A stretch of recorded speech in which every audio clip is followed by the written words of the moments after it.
الله بالخير. لعل الأثر المدوي يختصر حضور العظماء. النصر هو النجاح في الحفاظ على القيمة حتى نهاية الحرب، فكم من قاتل مهزوم ومن مقتول منتصر. السيد حسن نصر الله سيد شهداء الأمة التصق بقيمة مواجهة الظلم رغم خذلان العالم أطفال غزة، ووثق ذلك بدمه وثباته في الأرض وعروجه. أطنان المتفجرات التي استهدفت جسده حررت روحه العاشقة للقاء، فخرج من الدنيا قائدا منتصرا بعدما أسس مدرسة الصدق والتضحية والثبات والعشق والوحدة والحكمة والقوة والكرامة والعزة والسؤدد. رجل احتاج الأعداء إلى 85 طنا من المتفجرات ليقتلوا جسدا، بينما احتاج المفاعل النووي إلى بضع مئات فقط. هذا المعلم والمربي والقائد الشهيد لا يموت على فراش المرض ولا يذبل في شيخوخة السنين.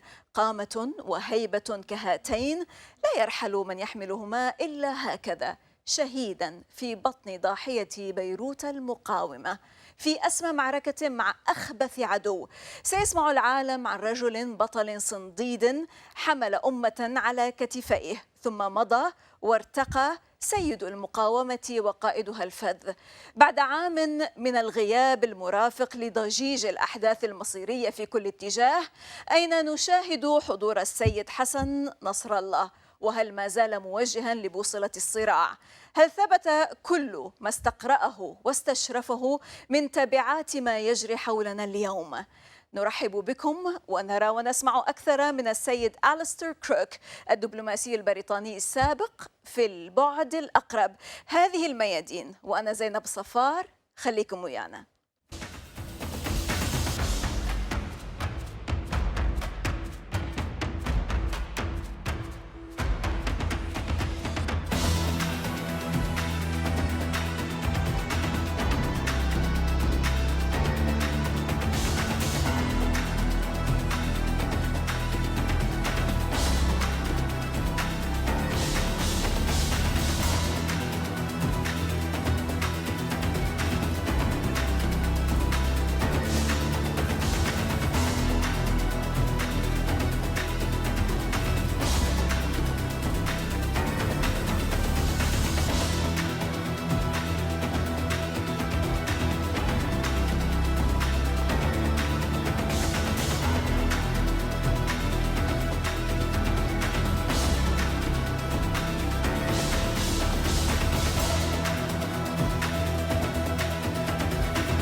Alastair Crooke, former British diplomat, founder and director of Conflicts Forum. Salama, welcome to Mayadeen. This is the Proximate Aspect. I'm Zainab Al-Safa. Such a pleasure to have you, Alastair. I know the pleasure is mine, and a privilege too to be on your first program. And yes. I wish you all good fortune with the new program. Thank you. Well, it's been a long time and heaps of events happened since we last talked. One of the most prominent was losing an extraordinary leader like Sayyid Hassan Nasrallah. Today, remembering a leader and a year of upheavals, we would appreciate a few words on the solemn occasion of the first anniversary to commemorate the loss of an outstanding and erudite, charismatic leader, Alastair.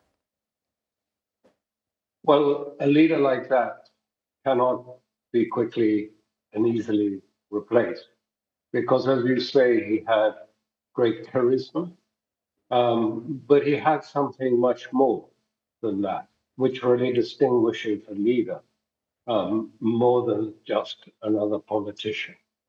I do feel that he had enormous wisdom, that he had a sort of sense of proportion. He had a sense of, if you like, the greater balance in the world, how to achieve a balance, how to do diplomacy, and at the same time, understand the forces, understand the balances, and to take it forward.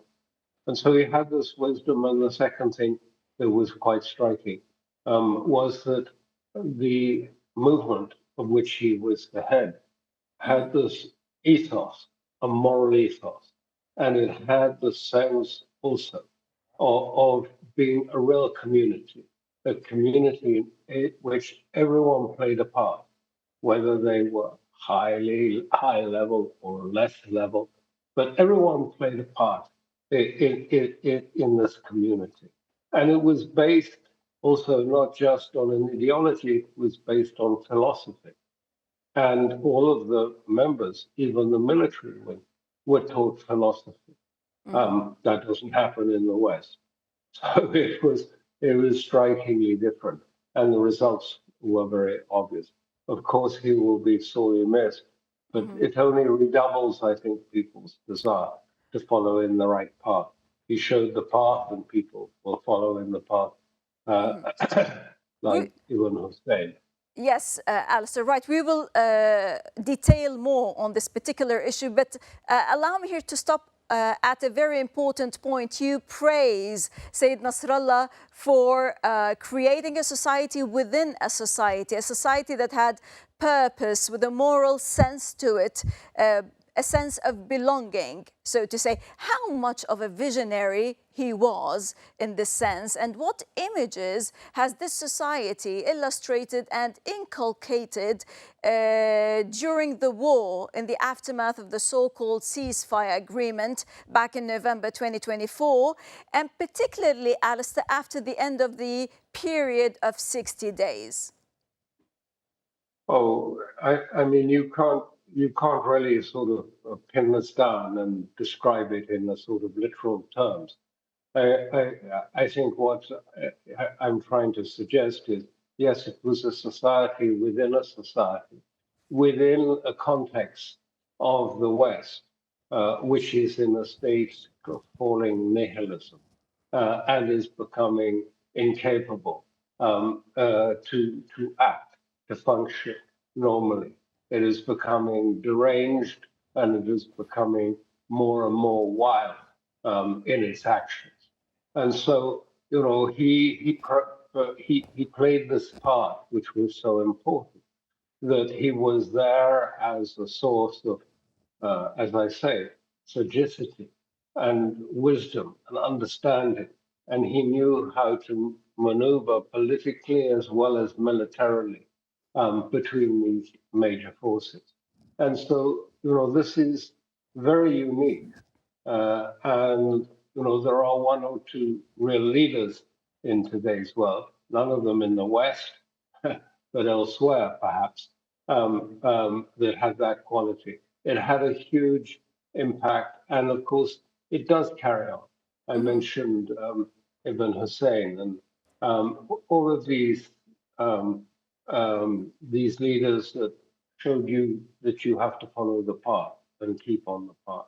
Right. Alastair, as someone who spent quite an extensive period of time here in the region, traveling back and forth, and who actually lived in Beirut for a while, do you think, as far as you know, that Hezbollah, as some might argue, is unkillable? Can any side end their resistance power and influence by simply assassinating its iconic leader or leaders?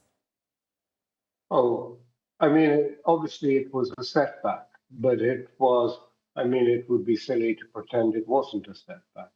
But what I think we've seen was that it has been overcome, just as we saw in Iran. I was in Iran just before the sneak attack by the Israelis, the decapitation attack also. Both of those characterized by attacks when both the movement was engaged in studying a peace process here in Lebanon and was bringing the people together. And the same in Iran, that in fact the Iranians were waiting for Witkoff, the envoy of Trump, to arrive for the next round of talks. And so it was set up. Both of them were set up to bring people together. And we've seen the same in Doha.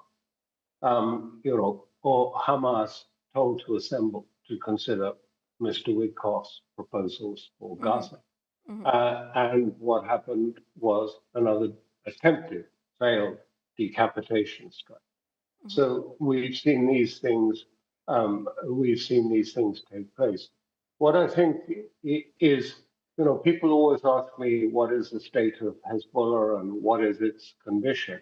Now I don't know because I'm no longer in Lebanon and I don't have direct contact with them. But I think it seems to me that the resistance as a whole is taking these opportunity to, if you like, lie low, to prepare and get themselves ready because they realize that the next episode is about to start. It's going to start soon and it will be a big war and it will be probably a wider war. Right. And so everyone is preparing, if you like, for that. Yes, but allow me now to take you back and talk about Sayyid Hassan Nasrallah. Was the enemy able to neutralize him or weaken his presence? What did the assassination of this leader achieve so far in your perspective? Has the resistance become weak? I mean, yes, you said that they went underground perhaps, but has the resistance become weak in his absence? I don't think so. But, they've gone black. I mean, they very sensibly don't use any communications. That's the way it should be, perhaps. That's exactly the way it should be, to go dark at this period, because they don't need anyone to know, including me, how their state of readiness for the next round of war is to be. And they need to prepare and get everything into order. But yes, stay right out of it, go dark, keep out of the publicity, say as little as possible in the public domain. Every time you say something, every time a phone is used, even for routine things, you're exposing yourself to danger. It's just, phones are a huge danger now. Not only might they explode in your pocket and mutilate you, but phones can lead to this use of AI by some of these American companies to identify and follow people. This is what it is. And, what they were saying was that, in fact, in Doha, that the Americans were tracking, not Hamas were not using their cell phones, but maybe some of the bodyguards were. So, I mean, you have to get rid of all that Western technology, get rid of it completely, and don't use it. Use some other type of communication, but stay off it. These AI systems are very powerful. Right. Now, Alastair, from Israel's perspective, was removing him worth the terrible war that followed? And do the Israelis feel safer now, especially in light of a foolish Netanyahu who is on a cold-blooded killing spree and wars of aggression left, right and center, manifested in as you said, the recent attacks against Iran, Qatar, Tunisia, Yemen, Gaza, Syria and Lebanon? Can Israel bomb its way into safety? This is the plan, yes. The plan is to abandon, to tear up, if you like, the rules order to the extent it existed, beyond being just a narrative. So yes, the aim was to cross every boundary, every frontier, to cross every norms, values, international law, humanitarian law, to give absolute liberty to Israel to attack where and when and whenever they wanted to. And this was the point of this element.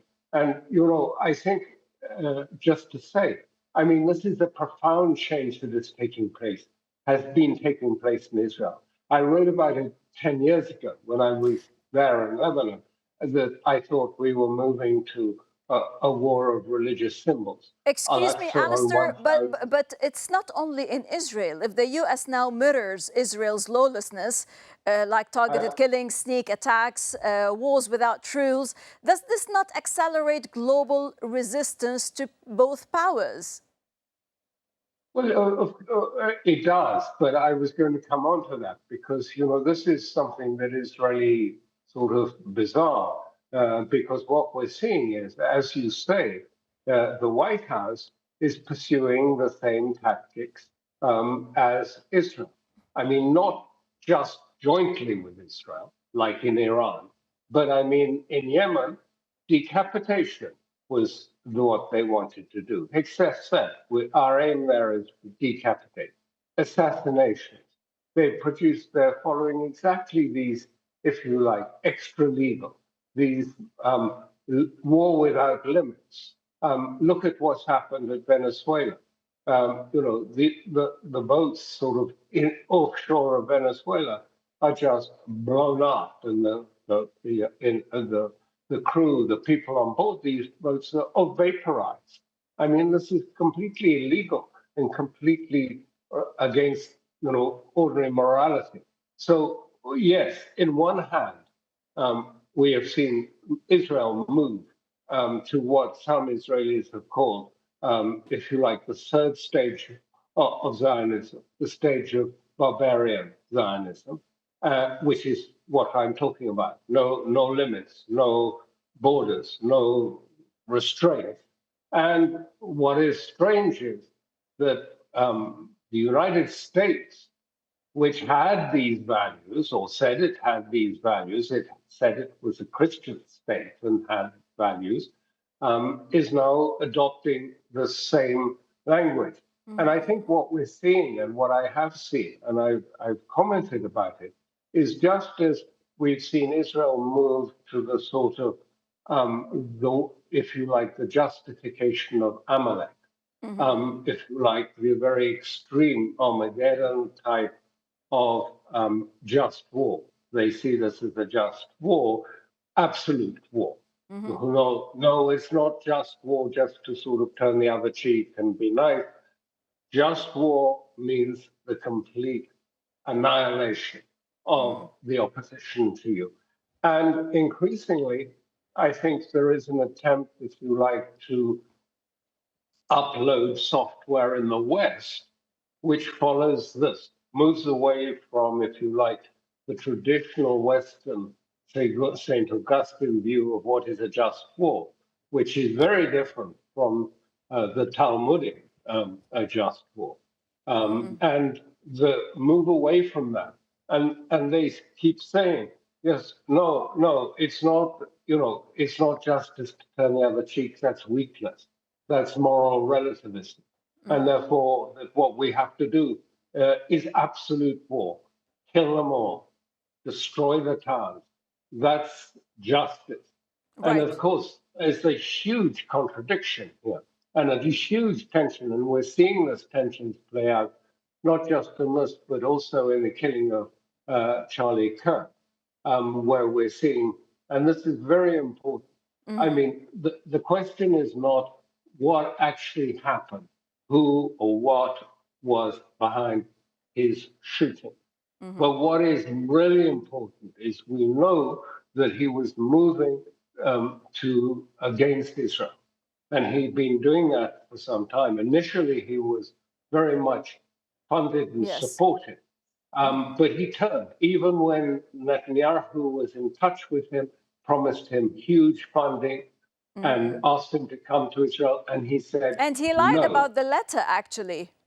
Oh, yes, he had a letter, and he was under huge pressure. But my point here is that we see, and if you follow, and I've been following some of the, young MAGA people, I mean, they are angry, very angry about what is going on and what happened to Charlie. And what is clear is that they are losing, that Israel is losing a vital component of young Republicans, and not just So, Republicans, but in a also second, Democratic. Yeah. Alastair, is Israel in a moral meltdown? Oh, yes, because it's lost its justification, it's lost its ethos for a second time. They lost it in 48 when there was no inquiries, no proper accountability. Terrible things happened during Right. this. It's again happening, and the ethos is completely lost. What does Israel stand for? Endless killing, endless wars, mad dog war? I mean, is that what your ethos is? So, yes, it is causing a huge rupture in Israel, but it's now also in America. And Sure. I know you want to stop me, but I'll just say this last thing. Netanyahu and Ron Dermott seem to think that the turning of the tide against them in America and around the world doesn't matter because they have Trump. And if they have Trump, all of this doesn't matter. But in a few years' time, these young Republicans are going to change the position of yeah. They will have lost America very soon. They will have lost America, and then Israel is lost as well. Right. Allow me to ask you my last question, but in 30 seconds. After a year of Sayyid Nasrallah's absence, accompanied by the clamor of fateful events in every direction, how will he be remembered? Is he still guiding the conflict? And has everything he anticipated and predicted concerning the consequences and implications of what is happening around us today held true? Yes, he has correctly foreseen the world, and he took the measures that were appropriate. And it's unfortunate that this new technology from some of these American firms was able to cause such devastation to the leadership, his leadership, and to his second in command, who was going to Mayadeen, who was going to take over. But no, his path, he's a light. He was a light. He was a light that illumined, Right. and that goes on. Of course, it goes on, and that is something that people come to. Just as we go back to the great leaders of the past, they still resonate. They still inspire us to do things that are not just sort of material and in political, in this sort of nihilistic way the world Right. is today. Right, we will leave it there. Ambassador Alastair Crooke, former British diplomat, thank you very much indeed for sharing your interesting prognosis and thoughts. Always a pleasure to have you, Alastair. Always a pleasure to be on your program. Thank you, Jessica. ها هي ذي الذكرى تحل عام على الغياب الصاخب بالحضور، الحضور في لوعة القلوب، الحضور في حقائق العقول، الحضور في توجيه الصراع، الحضور في رسوخ الثوابت، فكل ما كان رأيا في الظاهر صار مبدأ بالشهادة. لعل السيد حسن نصر الله رحل جسدا، لكنه أورثنا إرثا لا يفنى، إرث القيادة الحكيمة والشجاعة النادرة والروح المصممة والصبر والبصيرة. هو الذي كان يصنع الحضور بقيادته ويلهب الأرواح والعقول والقلوب قبل الحناجر ويعبئ الساحات. غاب عن أعيننا، لكنه حضر في ضمير الأمة وفي وجدانها وفي استمرار طريق المقاومة التي وهب لها حياته. فكانت شهادته ختما لمبادئه وتأكيدا على الثوابت ووعدا بنصر آت لا محالة بإذن الله. بعد هذا الأثر الذي لا يزال يشغل العالم وبعد كل الأحداث التي أعقبت الشهادة، هل اكتشفنا سر عظمة هذه الشخصية؟ هل أكدت الأحداث صدق مواقفه؟ وهل استطاع العدو تحييده أو الإضعاف من حضوره؟ من كل الميادين حياكم.